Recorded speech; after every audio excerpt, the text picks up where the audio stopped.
זה האיש שיכול למנוע ממכבי תל אביב לחזור למסלול הניצחונות. הסטטיסטיקה מספרת שבתשעה משחקים שבהם שיחק גרשנייב, ביתר הפסידה רק פעם אחת. בשישה שלא שיחק, רשמה ביתר 4 הפסדים. גרשנייב מתאושש מפציעה שנייה בעונה הזאת, ומשחק טוב שלו יכול לדחוף את ביתר ולהביא להפתעה, ואולי גם למהפך בצמרת.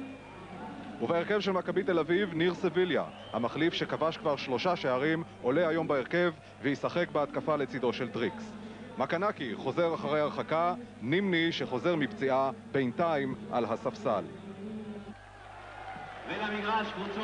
ומבט לעבר היציעים מלמד כי העימות ביתר ירושלים מול מכבי תל אביב אטרקטיבי גם בעונה שבה ירושלים לא בצמרת. שלח. הכדור הולך לעברו של דריקס, עוצר את הכדור יפה מאוד דריקס, מזרחי מנסה להפריע לו, עכשיו מכין את הכדור למקנקי והוא בועט לידיים של השוער אסייג, והסכנה מורחקת מן הרחבה של ביתר ירושלים וזה היה מאוד מסוכן. דריקס ניסה בפעם הראשונה, הכדור הגיע למקנקי שהיה במצב מצוין והוא לוקח את הבעיטה, אבל אסייג נמצא שם והודף. מקנקי, שוב הנעמות המכוערות האלה. קלינגר, כדור ארוך מדי עבור סביליה, קדוש יורד, אבל סביליה גובר עליו, צריך להעביר מהר מאוד את הכדור למרכז, שם נמצא דריקס, אבל גם אלהרר שמרחיק את הכדור. מקנקי, שוהם, זוהר רואה את הפריצה של אבי כהן בצד ימין, הולך קצר לסביליה, סביליה מכין לשוהם, ושוהם בועט לידיים של אסייג. ניסיון יפה של נועם שוהם, אחרי הכנה יפה לא פחות של סביליה, אבל הכדור בידיים של השוער הירושלמי. עכשיו גרשנייב. עושה לא טוב, היה לו שם את אוחנה ואת חרזי, אבל זה הגיע לפולוקרוב. עכשיו קלינגר. זה יכול להיות מסוכן, קלינגר הולך טוב מאוד עם הכדור, צריך לשחרר את המסירה, אין שם נבדל, זהו זוהר, סביליה מחכה, הנה הקשתה של זוהר, דריקס מגיע, והכדור בחוץ.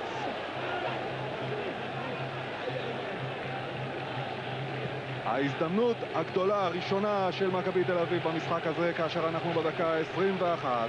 קלינגר התחיל את המהלך, נתן כדור מצוין לזוהר, זה הולך על פי השער אל הראש של דריקס ומשם החוצה.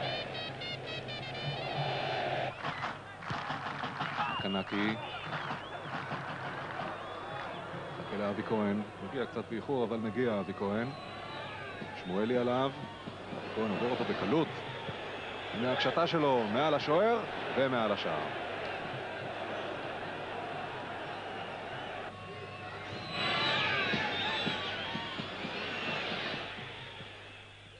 אבל ההתקפה הזאת מסתיימת בתקרית מכוערת בין אבי כהן לבין איציק זוהר. הנה המהלך ההחמצה של אבי כהן, איציק זוהר צועק עליו ושימו לב לאבי כהן, ניגש לאיציק זוהר ודוחף אותו. מכוער, מיותר, ואולי שווה התייחסות גם של השופט קליין. הלל הולך עם הכדור, זוהר, קלינגר, אבי כהן, דריקס רוצה, אבל לא מקבל. הלל שוב, והרחקה של אלהרר. עכשיו מסירה לא טובה של פולוקרוב, זהו חרזי, יש יתרון מספרי לירושלמים על התל אביבים. מה יעשה חרזי עם זה כאשר אוחנה מקבל? חרזי בועט החוצה! ועכשיו תורו של אוחנה לכעוס על חרזי. היה יכול להיעזר באוחנה חרזי, אבל לקח על עצמו יותר מדי, בעיטה לא מדויקת לעבר השער, וזה בחוץ. קושלוק, שלח עודף. עכשיו חרזי הולך על הכדור הזה, מקפיץ אותו פעם אחת, פעם שנייה, וברוב מוציא. יופי של מהלך של רונן חרזי, אבל הסיום לא מצליח להכניע את אוברוב. כדור טועה שמגיע לחרזי שמקפיץ פעם אחת, בועט מן האוויר אל המסגרת, אבל היד של אוברוב משיגה. אבי כהן, שוהם, עכשיו הוא צריך להקשיט את הכדור. שוהם טוב מאוד, נקיחה של סביליה ולשער. אנחנו בדקה 37 וסביליה מעלה את מכבי תל אביב ל-1-0. השער הרביעי של העונה.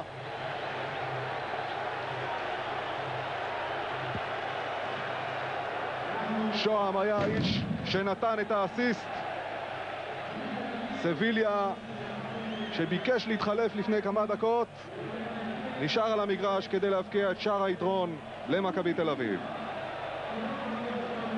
הרבה התקפות של מכבי הלכו מן האגף הזה. ההקשתה הזאת של שוהם מצאה את הכתובת, הראש של סביליה ומשם לרשת. וכך זה נראה מגבוה, כדור מדויק, נגיחה מדויקת, ואסייג נכנע.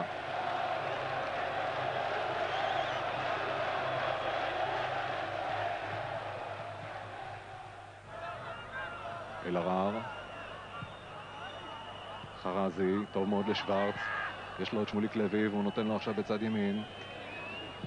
הקשתה טובה של שמוליק לוי, שוורץ, לא, זה היה חרזי לידיים של אוברוב. התקפה מהירה ויפה של בית"ר ירושלים, אבל גם בהתקפה הזאת אוברוב לא נכנע, זה הלך מהר ומדויק. שמוליק לוי, כניסה מצוינת של חרזי, והנגיחה ישר לאוברוב. אלהרר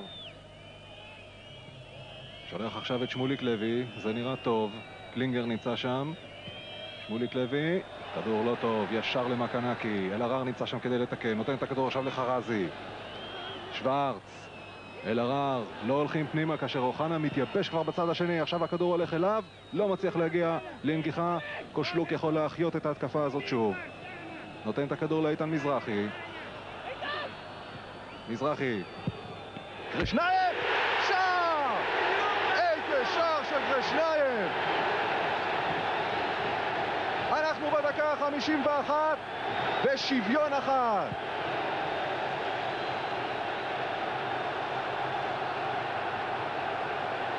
קרשנייב תורם את התרומה שלו לבית"ר ירושלים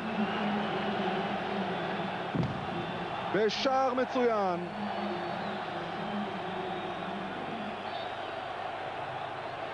אלהרר מתנהל עם הכדור, היה נדמה כאילו שהוא יבעט, הוא רואה את קרשנייב, מניף את הרגל בלי לחכות ומכניע את אוברוב. יופי של שער, 1-1. הנה קרשנייב בורח, פותח מרחק בינו לבין מקנקי. עכשיו כאשר הכדור הולך אליו, מקנקי מנסה לחסום את הפער אבל לא מצליח. קרשנייב מוצא את הפינה ושוויון אחד. עכשיו קדוש, מזרחי, קושלוק, קרשנייב, שמוליק לוי, כדור שלו למרכז, אוחנה נוגע, והכדור בפנים, 2-1 בית"ר ירושלים, בתוך דקה וחצי, אוחנה הופך את הקערה על פיה. לפתע פתאום נולדה קבוצה חדשה כאן באצטדיון רמת גן, וזוהי בית"ר ירושלים. שמוליק לוי, איזה יופי של כדור, ותראו את אוחנה מלמעלה אל החיבורים. אוברוב נכנע שוב. 2-1 בית"ר ירושלים, ואנחנו בדקה ה-53.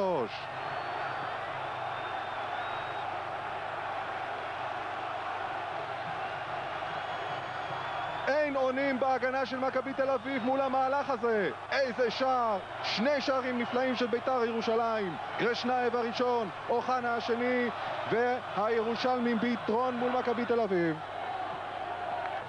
חרזי רוצה את הכדור ולא מקבל אותו, זהו מזרחי, אין שם שריקה. הכדור של מכבי תל אביב.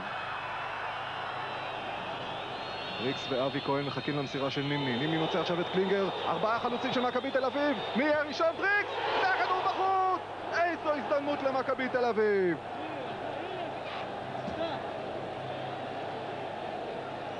קלינגר מקבל כדור מצוין והולך ישר אל הראש של דריקס, כאשר תראו איפה נמצא אסייג, לא חוסם את הפינה, אבל למזלו זה הולך החוצה. יעקב הלל מכוון לראש של דריקס, זה לא מגיע לדריקס, אבל נמצא שם אבי כהן. 8 שחקנים של מכבי תל אביב ברחבה, וקרשנייב בורח עם הכדור. והוא הולך מהר עכשיו, יש לו את אוחנה, יש לו את קושלוק, ויש לו את חרזי, והכדור הולך אל חרזי. נכין את זה לקרשנייב, שער! אפילו אוחנה לא מאמין!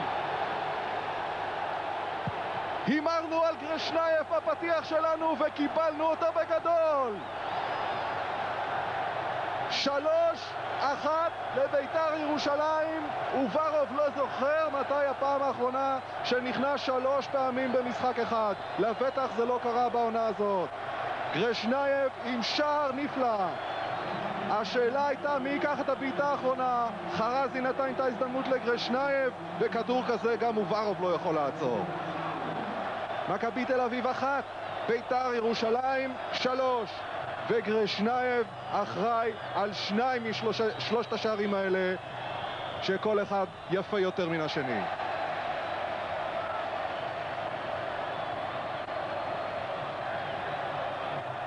הלל,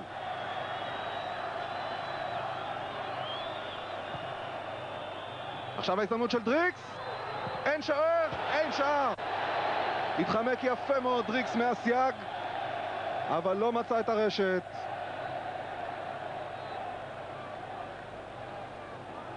יציאה של הסייג, שלמזלו לא הכשיל את דריקס, משום שדריקס לא מצא את השער, והתוצאה נשארת 3-1.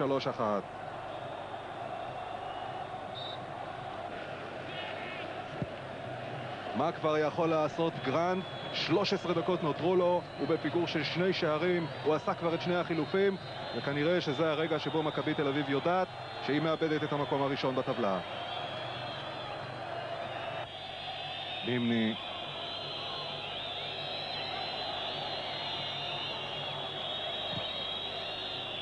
מקנקי, לא יפה הנעמות האלה. דריקס, נימני יכול להבקיע, והצלה של הסייג ועוד אחת שלו, ואין שער. הסייג עכשיו בגופו מנע שער ממכבי תל אביב. נימני בפעם הראשונה, אבי כהן בפעם השנייה. הנה הבעיטה של נימני, הסייג שולח את היד, אבי כהן מנסה ושוב הסייג נמצא שם. בסופו של דבר הכדור בורח ומוצא את דרכו בחוץ. שנה קשה מאוד עברה על קשטן. הקבוצה שלו לא משתתפת במאבק על האליפות, אבל הערב היא החזירה לעצמה הרבה מן היוקרה שלה.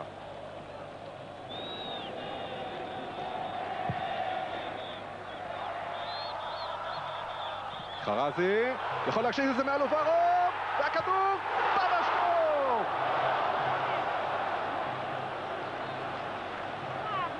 כמעט 4-1, אבל אני בטוח שאם היו אומרים לחרזי לפני המשחק שיש 3-1 מול מכבי תל אביב, הוא היה חותם על זה. איזו החמצה, איזו הזדמנות.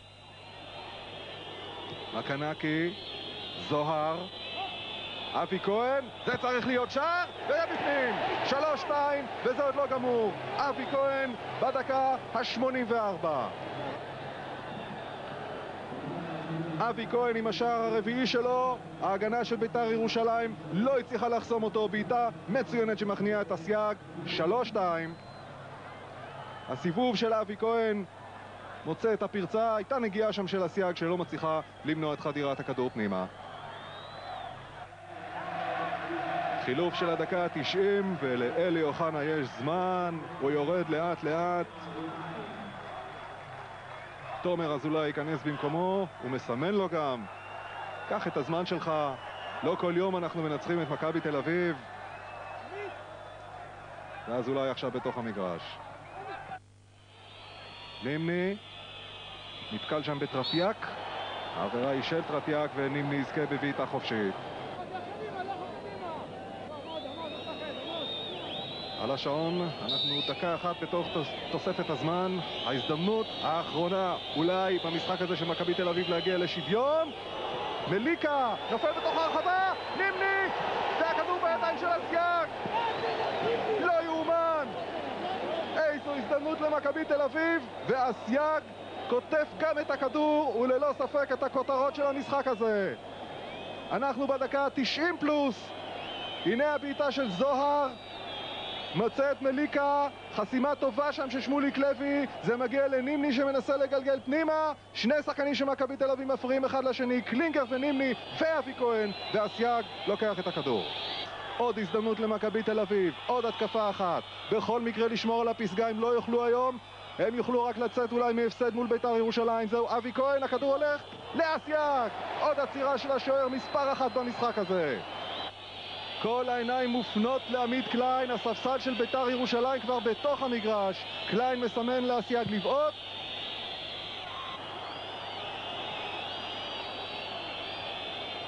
שתי דקות ו40 שניות של תוספת זמן. מכבי תל אביב 2, בית"ר ירושלים 3, וזוהי התוצאה הסופית. הפסד ליגה שני ברציפות למכבי תל אביב, שמאבדת היום את המקום הראשון בטבלה. ניצחון מצוין לבית"ר ירושלים, 3-2, 2 שערים של גרשנייב, 1 של אלי אוחנה. ניצחון ראשון לבית"ר ירושלים על מכבי תל אביב, אחרי הפסקה של 3 שנים, וזהו הגיבור הגדול של המשחק, גרשנייב, שנעדר בכמה משחקים העונה בשל פציעה, אבל חזר היום בגדול לאצטדיון רמת גן עם 2 שערים מצוינים ומשחק טוב וניצחון חשוב מאוד לבית"ר ירושלים על מכבי תל אביב.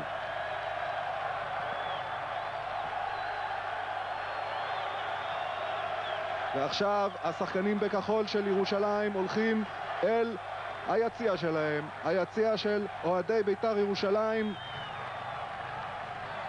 שזכו היום לניצחון גדול. זה לא חדש שבית"ר ירושלים בתקופה האחרונה מציגה כדורגל יוצא מן הכלל, ואת זה כולם ראו, גם כשהפסדנו, אפילו שהפסדנו 4-0 במכבי חיפה, גם השחקנים שלהם התבטאו שבית"ר ירושלים מציגה יכולת טובה, רק שזה לא בא לידי ביטוי בשערים, וכן בא לידי ביטוי בספיגת שערים. הפעם אמנם ספגנו, אבל הצלחנו להבקיע 3 שערים, ואני חושב ניצחנו בצדק את המשחק. דווקא כשהגענו לשני מצבים טובים